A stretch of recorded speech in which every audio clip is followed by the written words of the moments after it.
Dans le chapitre 2, nous allons étudier les effets électroniques. Les effets électroniques sont de deux types. Vous avez l'effet inductif et l'effet mésomère. Dans certaines molécules, nous observons les deux effets en même temps. Dans d'autres, l'un des deux effets. En fait, ces effets ont une conséquence importante sur l'acidité et sur la basicité d'une molécule.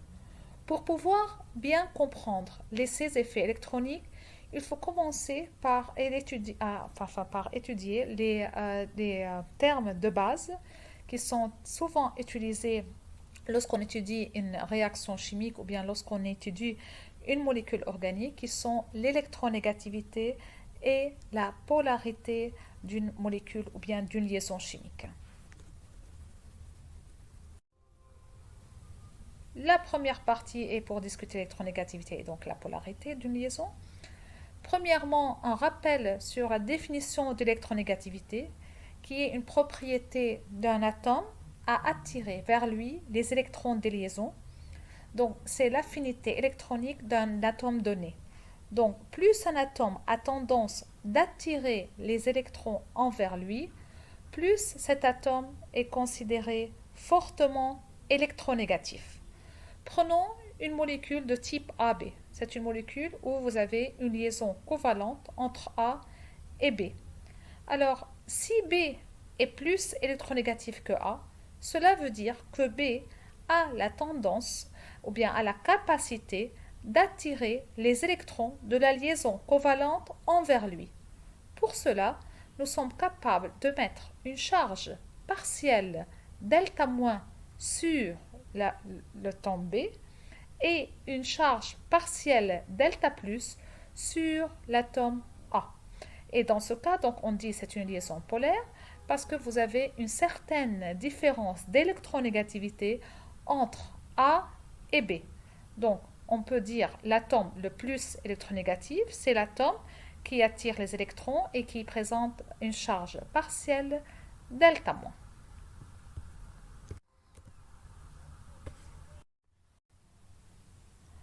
Alors, devant vous, vous avez les valeurs d'électronégativité mesurées par Pauling. Ils sont donnés en bleu, des principaux éléments qu'on va utiliser dans ce cours. Donc, vous avez le carbone avec une électronégativité égale à 2,5, l'azote avec une électronégativité égale à 3, l'oxygène avec 3,5 et puis le fluor avec une électronégativité égale à 4.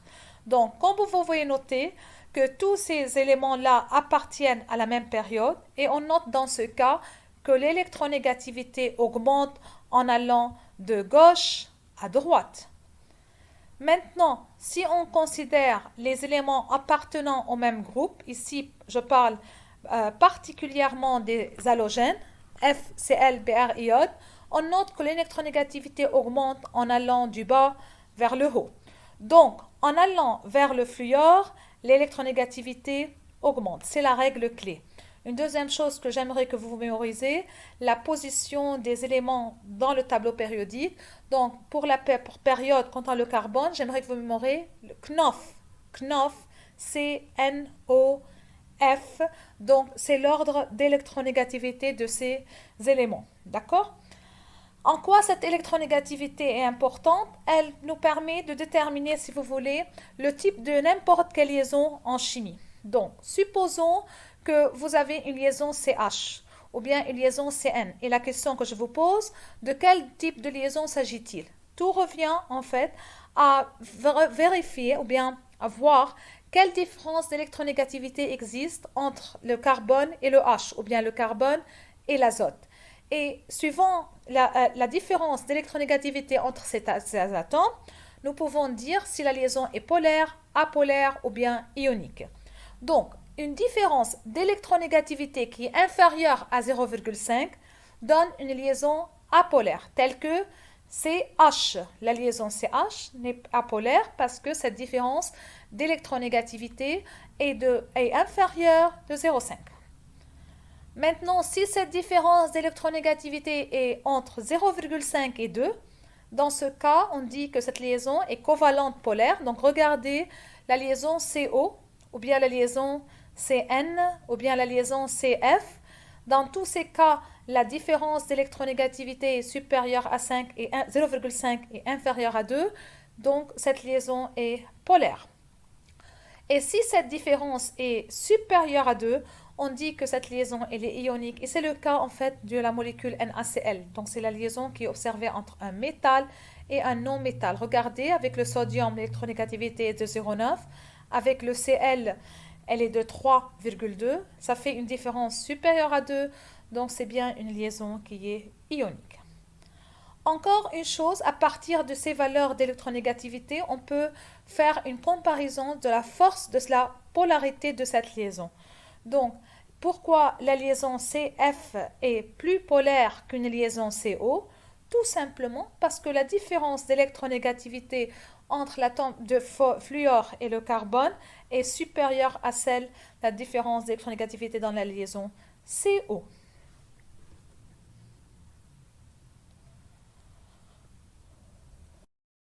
Donc, ce que je viens de dire tout à l'heure sur les différents types de liaisons, c'est bien résumé ici. Donc, une différence inférieure à 0,5 fera une liaison covalente apolaire, comme le cas de l'éthane. Ici, donc, les électrons sont équitablement distribués entre les deux atomes. Une différence d'électronégativité maintenant entre 0,5 et 2 fera une liaison covalente polarisée. Donc, c'est le cas où les électrons ne sont pas équitablement distribués entre le C et le Cl. Et finalement, une différence d'électronégativité supérieure à 2 fera une liaison ionique. C'est lorsqu'un électron est cédé par le métal et capté par le non-métal, dans ce cas qui est le chlorure.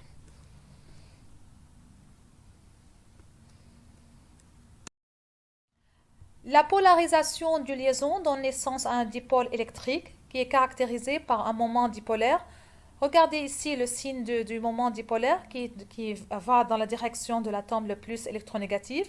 Ce moment dipolaire est fonction de la charge delta et aussi de la distance entre le centre des charges positives et celui des charges négatives. L'unité du moment dipolaire est donnée en dB et on utilise souvent l'abréviation grand D. Lorsque vous avez une molécule polyatomique, les moments dipolaires s'additionnent comme s'il s'agissait des vecteurs. Prenons le cas de la forme 6 et de la forme trans de 1,2-dichloroéthène. Eh bien, en regardant un petit peu plus en détail la structure de la forme 6, on peut voir que les deux moments dipolaires vont dans le même sens, donc ils sont additifs, ce qui fait un moment dipolaire différent de 0 égal à 2,95 dB. Et donc, cela va nous permettre de classer cette molécule comme molécule polaire. Par contre, la forme trans, vous pouvez voir que les deux moments dipolaires sont orientés dans deux sens opposés. La somme de ces deux moments, donc de ces deux vecteurs, donne une valeur de 0, ce qui va faire la molécule trans est une molécule apolaire. Dernière chose à savoir sur l'électronégativité, c'est qu'un carbone sp présente une électronégativité supérieure qu'un carbone sp2 qui est à son tour plus électronégatif qu'un carbone sp3. Je vous prie de mémoriser cette information parce qu'on va devoir l'utiliser plus tard lorsqu'on va parler de l'acidité d'un alcyne terminal.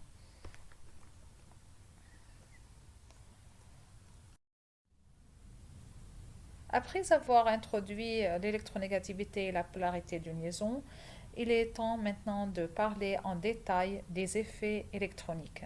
Une molécule peut présenter un effet inductif, comme elle peut présenter un effet mésomère. Des fois, un des deux effets existe dans la molécule et dans d'autres exemples de mots composés, les deux effets y existent. Alors, dès qu'on dit aussi le terme un effet mésomère existe, ça sous-entend que nous avons un système conjugué dans la molécule. Commençons maintenant par quelques généralités. Ces effets électroniques sont responsables de la polarisation d'une liaison. Cette polarisation peut être permanente, comme elle peut être momentanée ou bien instantanée. Ces effets sont très importants parce qu'il nous permet d'étudier et de proposer des mécanismes des réactions organiques. Et troisième chose à savoir, c'est que les effets inductifs et les effets mésomères donc, peuvent coexister au même moment dans une molécule, mais souvent c'est l'effet mésomère qui va prédominer sur l'effet inductif. Donc lorsque la molécule présente les deux effets, effet mésomère et effet inductif, l'effet mésomère emporte sur l'effet inductif.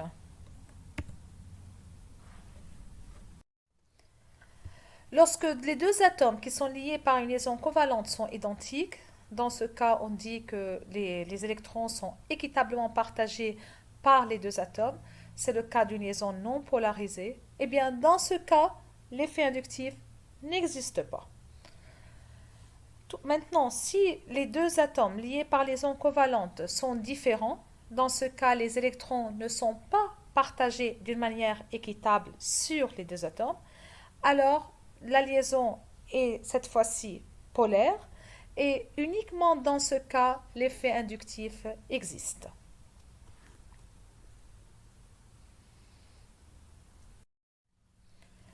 Alors, qu'est-ce qu'un effet inductif? C'est un effet qui se manifeste avec les liaisons sigma et ne concerne pas les liaisons pi.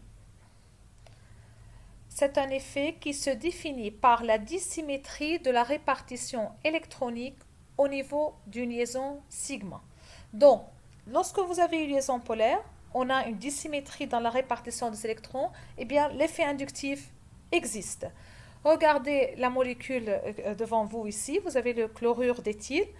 Alors, comme le Cl est plus électronégatif que le carbone, on a le droit de mettre le déplacement des électrons sigma envers le Cl.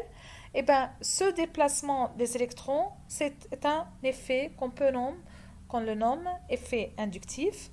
Eh bien, le Cl attire les électrons envers lui par effet inductif. Cet effet se transmet de proche en proche le long des liaisons sigma, tout en s'atténuant ou tout en diminuant lorsqu'on s'éloigne du centre perturbateur. Donc regardez, l'effet de Cl sur la liaison CCl est beaucoup plus important que son effet sur la liaison CC. Donc plus on s'éloigne du Cl, plus l'effet inductif diminue. Alors il existe deux types d'effets inductifs. On a un effet qui est attracteur, qu'on le représente par -i, et un effet donneur représenté par +i. Voyons le premier cas. Donc, si on a une liaison CF, le fluor étant plus électronégatif que le carbone, alors le fluor attire les électrons sigma envers lui, d'où le fluor exerce un effet inductif attracteur. Donc, on met -i. Considérons maintenant la liaison carbone-lithium. Le lithium est moins électronégatif que le carbone, et donc le lithium a tendance à donner ses électrons sigma à l'atome de carbone, et donc le lithium est un donneur par effet inductif. Donc on met +i.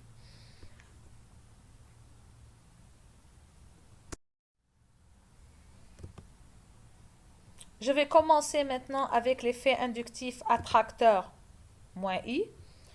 Donc, plus l'élément électronégatif, plus l'effet -i est important, d'où l'effet attracteur du fluor est plus important que l'effet attracteur de l'oxygène. Pareil, l'effet attracteur de l'oxygène est plus important que l'effet attracteur de l'azote. Deuxième chose à savoir, les atomes qui sont chargés positivement ont un effet inductif -i plus fort du même atome lorsqu'il est à l'état neutre, tout simplement parce qu'il est en déficit en électrons. Donc regardez s'il vous plaît l'atome d'oxygène dans ces deux molécules. Dans la première, l'oxygène porte une charge plus parce qu'il a fait une liaison supplémentaire avec l'atome d'hydrogène. Donc il est en déficit d'électrons. Et donc pour compenser ce déficit, il va attirer de plus en plus les électrons de l'atome de carbone. Alors que l'OH à l'état neutre, il n'est pas en déficit. Voilà pourquoi son attraction sera moins importante. Pareil, si vous regardez le NH3+, et le NH2, NH3+, est plus attracteur par effet inductif que le NH2. Troisième chose, l'effet -i augmente de gauche à droite et de bas en haut dans le tableau périodique. Normalement, cet ordre-là doit vous rappeler, avec l'ordre de l'électronégativité, qu'on a déjà discuté dans le tableau de Pauling. Donc, plus l'atome est électronégatif, plus cet atome est attracteur par effet inductif. Donc, dans la liste que vous avez ici, vous avez l'ammonium, donc le N avec plus, il est le plus attracteur.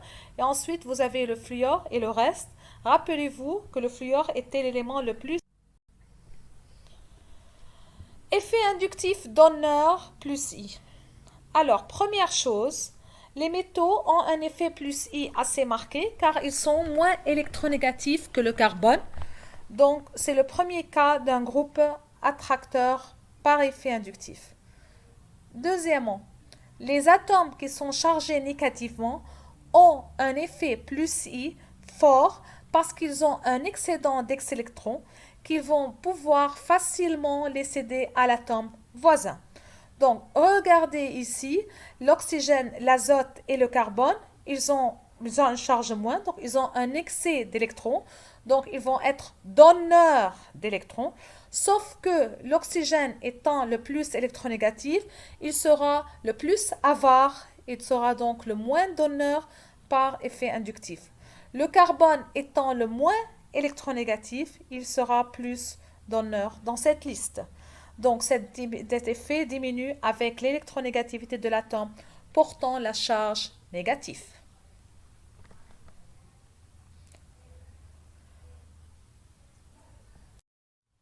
Les chaînes alkyles ont un effet inductif donneur plus I qui est cumulatif ou bien additif. Donc regardez avec moi s'il vous plaît la première liste ici. Vous avez le méthyle, l'éthyle et le propyle.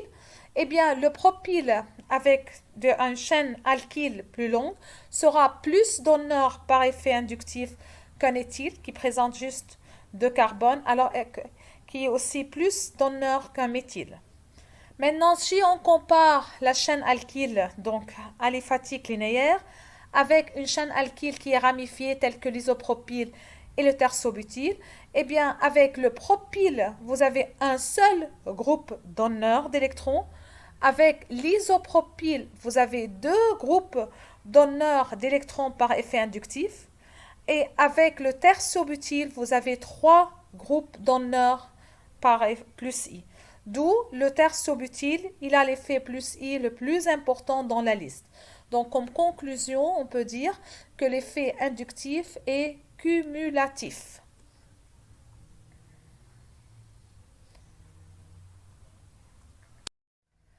On considère qu'il n'y a plus d'effet inductif au-delà de 3 liaisons.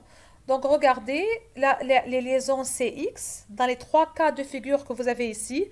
Donc, vous avez la liaison CX, la première, qui correspond à une polarisation importante. Et regardez comment la polarisation va s'affaiblir de plus en plus lorsqu'on s'éloigne du centre perturbateur qui est le X. Donc, la liaison CC, regardez.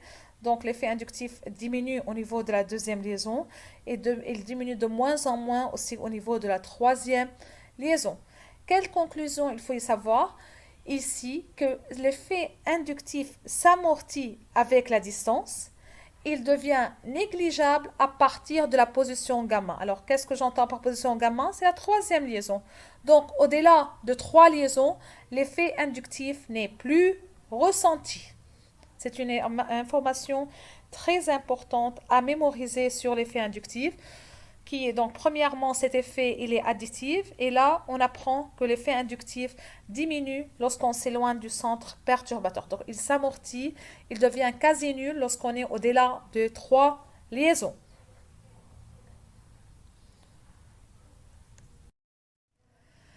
Alors ici vous avez une figure qui montre le classement général des groupes donneurs et attracteurs par effet inductif. Alors, les groupes attracteurs sont ceux qui sont électronégatifs. Donc, plus l'atome électronégatif, plus sera attracteur par effet inductif. Et au niveau des groupes donneurs d'électrons, eh bien, vous avez les moins donneurs, ce sont les alkyles. Et puis après, vous avez le métal. Même les alkyles, entre eux, vous avez une classification. Alors, l'alkyle le plus substitué est plus donneur d'électrons que l'alkyle le moins substitué. Faisons maintenant un petit exemple sur la conséquence de l'effet inductif sur l'acidité des acides carboxyliques. Là, je vous montre 4 molécules acides carboxyliques qui diffèrent uniquement par l'halogène que vous avez ici en position alpha. Donc, vous avez F, Cl, Br, iode. On sait très bien que F est le plus attracteur par effet inductif. Donc, le fluor a tendance d'attirer très fortement les électrons de la liaison OH, qui va la rendre très faible. Donc, l'atome d'hydrogène sera dans ce cas facilement libérable. Donc, l'acide fluoroacétique sera plus acide que l'acide chloroacétique. Donc, tout simplement, en se basant sur la force de l'effet inductif de ces halogènes, on était capable de déduire ou bien de donner la force d'acidité de chaque molécule sans même avoir les valeurs de pKa.